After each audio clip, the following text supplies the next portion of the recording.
Friends, ఈ వీడియోలో స్వాతంత్ర సమరయోధుడు, ప్రముఖ రచయిత, తెలంగాణ వైతాళికుడు వట్టికోట అల్వారు స్వామి గురించి తెలుసుకుందాం. గట్టి చేతల మనిషి వట్టికోట. తెలంగాణ తల్వార్ వట్టికోట ఆల్వార్.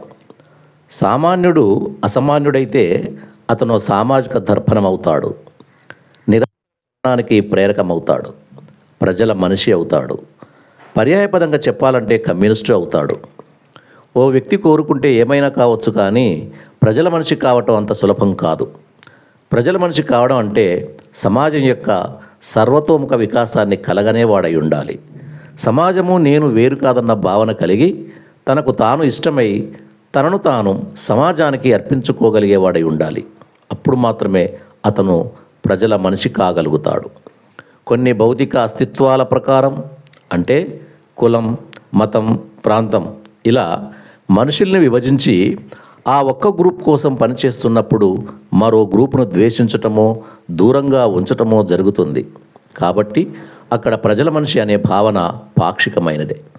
ఇంతకు ప్రజలు అంటే ఎవరు, ప్రజల మనిషి అంటే ఏమిటి అనే ప్రశ్న వచ్చినప్పుడు దానిని సాధారణ అర్థంలో కాకుండా విస్తృతార్థంలో చూడాలి.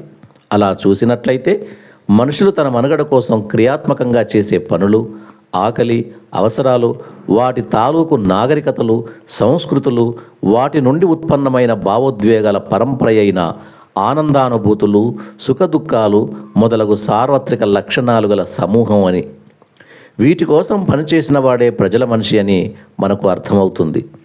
ఎవరైనా ఎల్లలు లేని ప్రజల కోసం అలా చేయగలరా అని సందేహం రావచ్చు. దాని అర్థం చేసే పనికి పరిమితం ఉన్నా మనిషికి ఉండే సార్వత్రిక లక్షణాల ప్రమాణాల నుండి వైదొలిగి పనిచేయటం సరైనది కాదు అని. భూమి అనే మాటకు అర్థం ఒక ఊరిలో ఉండే భూమినో, ఒక రాష్ట్రంలో ఉండే భూమి అనో, ఒక దేశంలో ఉండే భూమి అనో కాదు, సమస్త భూమి అని అర్థం. అలాగే ప్రజలు అంటే సమస్త ప్రజలు అని అర్థం.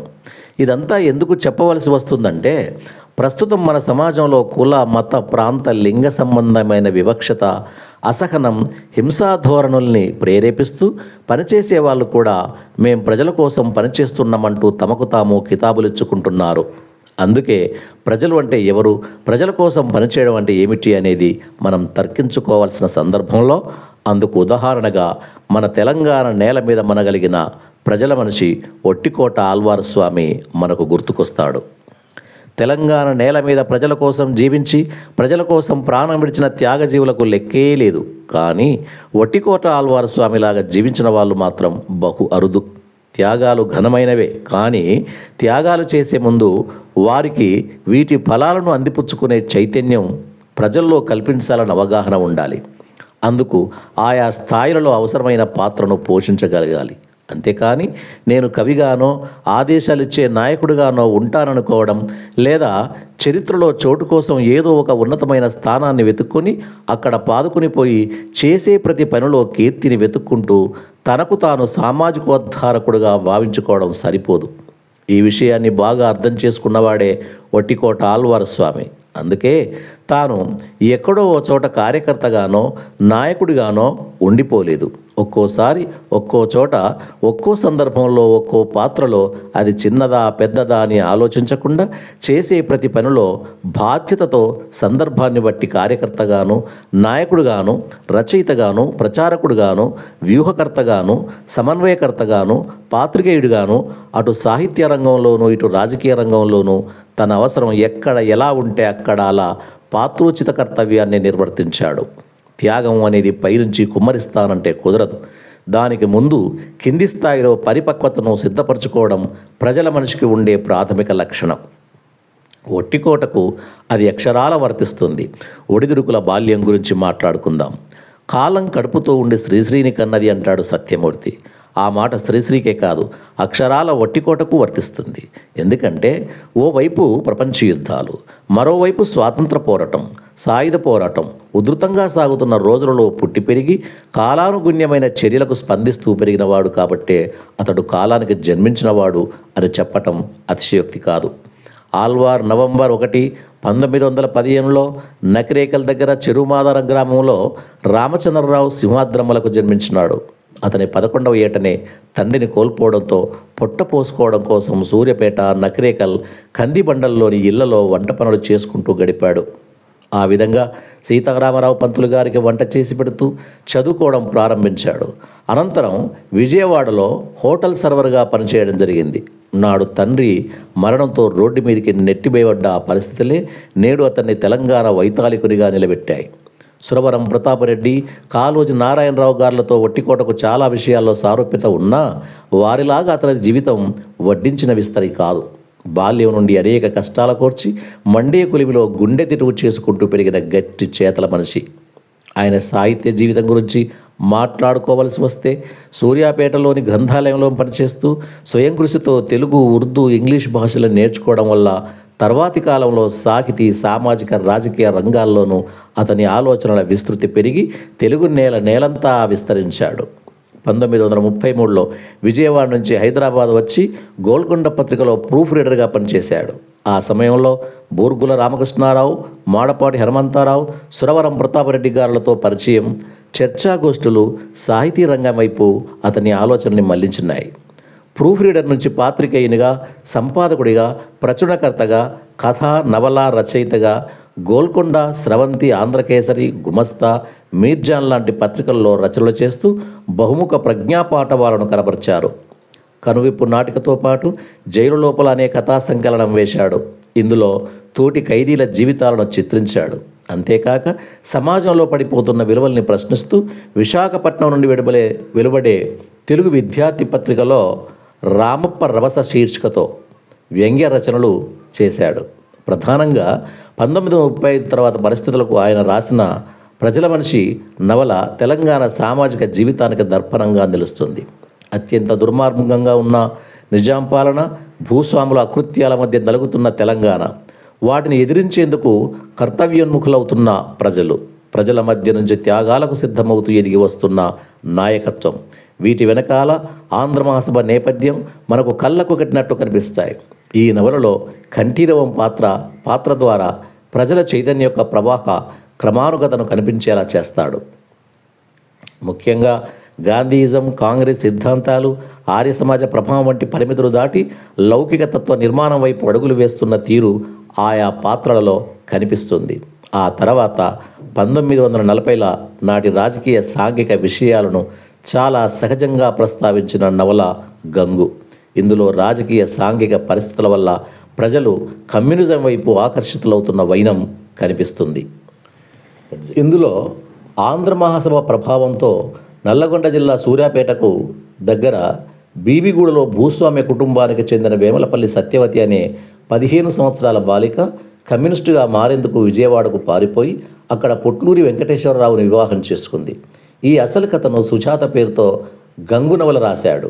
ఇందులో నాగభూషణం, అంతమ్మ, నీలవేణి పాత్రల్ని మలిచిన తీరు చూస్తే ఇప్పుడున్న ఈ జనరేషన్ నుంచి ఆయన ఏమి ఆశించాడో అర్థమవుతుంది. మొద్దు నిద్రపోతున్న ఈనాటి సమాజాన్ని మేల్కొల్పడానికి అభ్యుదయ విప్లవ కవులు, రచయితలు క్రియాశీలతల్ని భావాజాలాన్ని వల్లవేస్తే చాలదని ఒట్టికోట జీవితం మనకు తెలియజేస్తుంది. ఈ నవలల్లో ఉడికెత్తించే భావాలతో పాటు హృదయాన్ని ఆర్ద్రతలో ముంచివేసే సామాన్యుల భావోద్వేగాలు కనిపిస్తాయి. ఇతివృత్తం సాంఘికమైనప్పటికీ ఇవి ఇంతటి ప్రభావశీలతను కలిగి ఉండటానికి ఆయన రచనల్లోని ఈ మేళవింపే కారణం.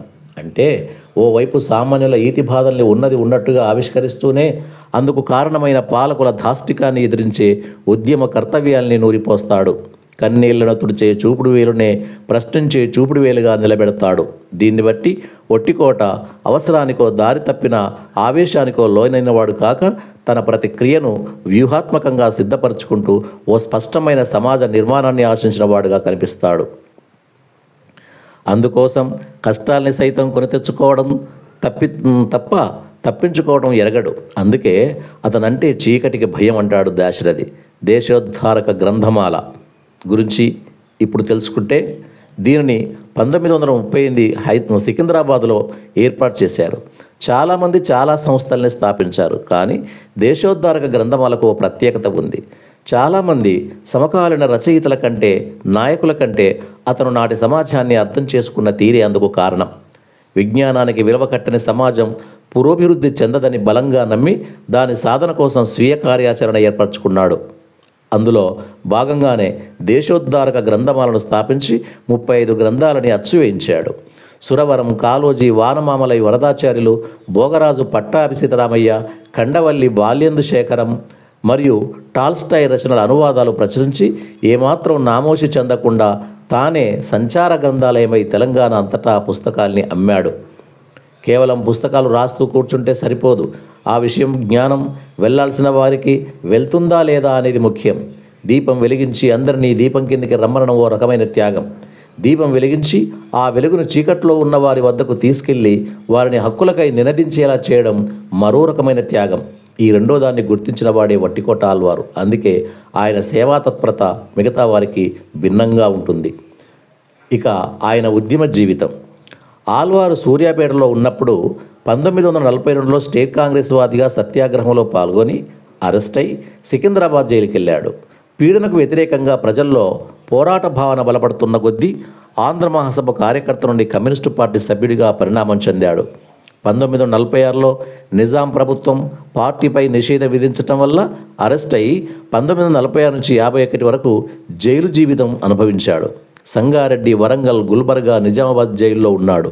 దాశరథి ఓ నిజాము పిశాచమా అంటూ పద్యాలను జైలు గోడల మీద రాసినప్పుడు వాటిని జైలు అధికారులు చెడిపివేస్తే వాటిని మళ్ళీ మళ్ళీ గోడల మీద రాస్తూ దెబ్బలు తినేవాడు. వీరి జంట అధికారులకు ఇబ్బందిగా మారడంతో వీరిని విడదీసి వేరువేరు జైళ్లకు పంపించారు. ఓ విధంగా చెప్పాలంటే వట్టికోట దాశరథిని కూడా అనేక విధాలుగా ప్రభావితం చేశాడు. కాబట్టి దాశరథి తన మొదటి రచన అగ్నిదారను వట్టికోటకు అంకితమిచ్చాడు. ఇక ఆయన కార్యాచరణ చూద్దాం. వట్టికోట కేవలం రచనలు చేస్తూ తృప్తిపడలేదు. తాను కలగన్న సమాజం కోసం జీవితాన్ని ప్రత్యక్ష కార్యాచరణకు సిద్ధం చేసుకున్నాడు. గుమస్తాల కోసం, రిక్షా వాళ్ళ కోసం సంఘాలు ఏర్పాటు చేసి కార్మికులను ఉద్యమ బాట పట్టించాడు. హైదరాబాదులో గుమస్తాలకు నెలలో ఒకరోజు కూడా సెలవు ఉండేది కాదు. ఈ విషయాన్ని నిజాం ప్రభుత్వం దృష్టికి తీసుకెళ్లి నెలకు 4 రోజులు సెలవులు ఉండే విధంగా 1944 డిసెంబర్ 25న జీవో తీయించాడు. అలాగే మొదటి ప్రపంచ యుద్ధ నేపథ్యంలో నిజాం మనుషులు రాగే రిక్షాలను రద్దు చేశాడు. దీన్ని నిరసిస్తూ రిక్షా కార్మికులను కూడగట్టి పోరాటం చేసి విజయం సాధించి కార్మికుల్లో ఆత్మవిశ్వాసాన్ని నింపాడు. దొడ్డి కొమరయ్య మరణం నేపథ్యంలో పౌర హక్కుల నాయకుడిగా పద్మజానాయుడును వెంట తీసుకుని నిజ నిర్ధారణకు కడివెండికి వెళ్ళాడు. ఈ విప్లవ కార్యాచరణయే అతన్ని 1951 వరకు కూడా జైలు నుండి విడుదల కాకుండా చేసింది కాబోలు. నిజాం నవాబుగా ఉన్నప్పుడు చేసిన ఒక పర్యటనలో అతనిపై బాంబు దాడి చేసి దొరికిపోయి జైలు శిక్ష అనుభవిస్తున్న పవార్ అనే వ్యక్తి తర్వాత రామానంద తీర్థ ఒత్తిడి మేరకు 1949లోనే విడుదలయ్యాడని గమనించాలి. ఇంతటి విస్తృత చరిత్ర కలిగిన వట్టికోట కాలం మనకు బహూకరించిన వైతాళికుడు. అందుకే ఆయన జీవితం ఆధునికానంతర భావాజాలంలో పడి కొట్టుమిట్టాడుతున్న నేటి సమాజానికి ఓ దిక్సూచి. దాశరథి మాటల్లో చెప్పాలంటే ఆయన ఆశ్రయింపులు ఎరగనివాడు, వారం వారం మారనివాడు, రంగులద్దుకోలేనివాడు. విషయం ఏమిటంటే చరిత్రలో మనం ఎంతోమందిని నిలబెట్టుకున్నాం, కానీ ఆ అవసరం లేకుండానే తను నిలబడ్డాడు చూడు, అది ఆయన గొప్పతనం. అందుకే నేటి యువతరం ఆయనను ఆవహించుకోవాల్సిన అవసరం ఎంతైనా ఉన్నది.